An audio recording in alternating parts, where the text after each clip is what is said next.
This is the digital prisoner, and I'm coming to you live from the jungle.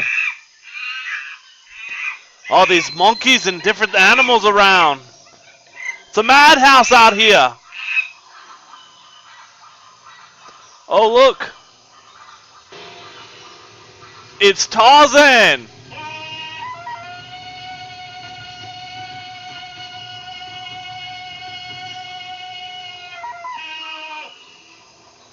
You might be wondering, what are we doing in the jungle?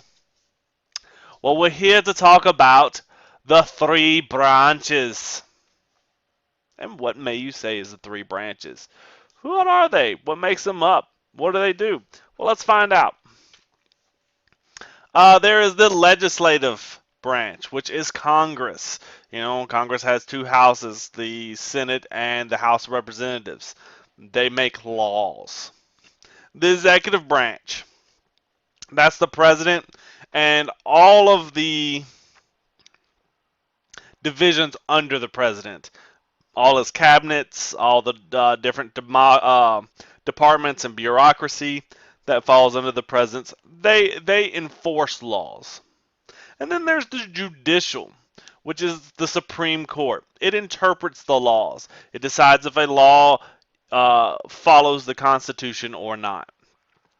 Now, um, while all these remain the same uh, as what they did when the country was founded, details are constantly changing as the United States changes and grows. And we'll go over a few of those.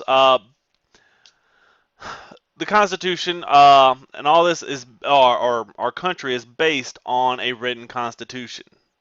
Um, and people debate, should we go with this interpretation, or should we go back to what strictly the document says?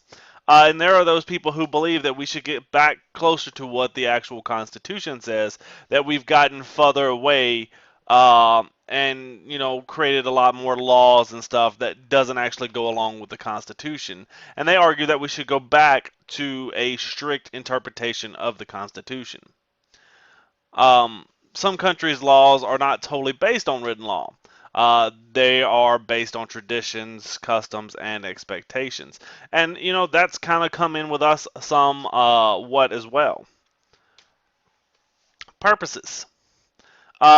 It's to create a unified nation, create just laws and a fair court system, maintain peaceful relations among citizens, protect the country from enemies, promote the well-being of the people, and protect the freedom of the people and those to come, which is their prosperity. The legislative, they make laws, and this deals with Article 1 of the Constitution. This is Congress, as is a bicameral House, as was decided by the Great Compromise or the Connecticut Compromise.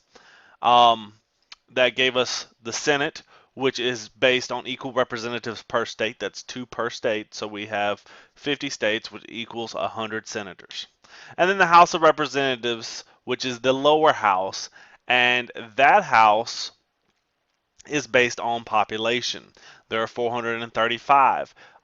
States vary every year, every 10 years when a census is taken.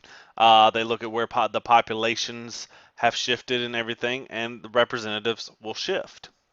Um, Laws, in order to be made, must pass both houses and the president. That's why there's a lot of debate right now, argument in the past several years, because the Democrats have the majority vote in the Senate, while the Republicans have the majority vote in the House of Representatives. You can look up here. This is Boehner, the Speaker of the House. He's currently the Speaker, and he is a Republican because the Republican controls the House of Representatives. And then they have the enumerated and forbidden powers, and we've talked about that before. Powers that have kind of extended out from the elastic clause and so forth. The executive branch, Article 2.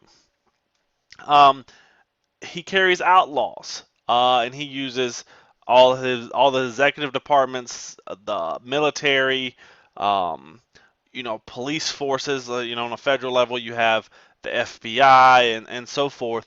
The president uses all this to carry out the laws or to execute the laws. That's why he is the executive branch and he is the head of that branch. That's why one of the president's jobs is commander in chief of the armed forces.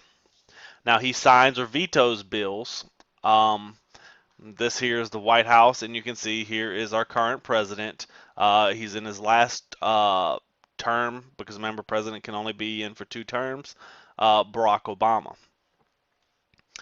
He is the symbol of the United States. He's like kind of like the chief diplomat uh, in relations to other countries. People look to our president. The head of the executive department. He is over all of the different executives in, he has the cabinet members, which are over ahead of their departments. You're the Secretary of Treasury, Secretary of Defense, but the president is over them.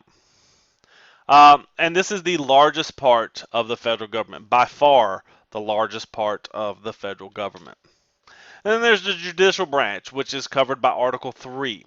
They are to interpret laws. The Supreme Court is the highest court in the land, and is least responsive to public opinion because the judges are given uh, their position for life.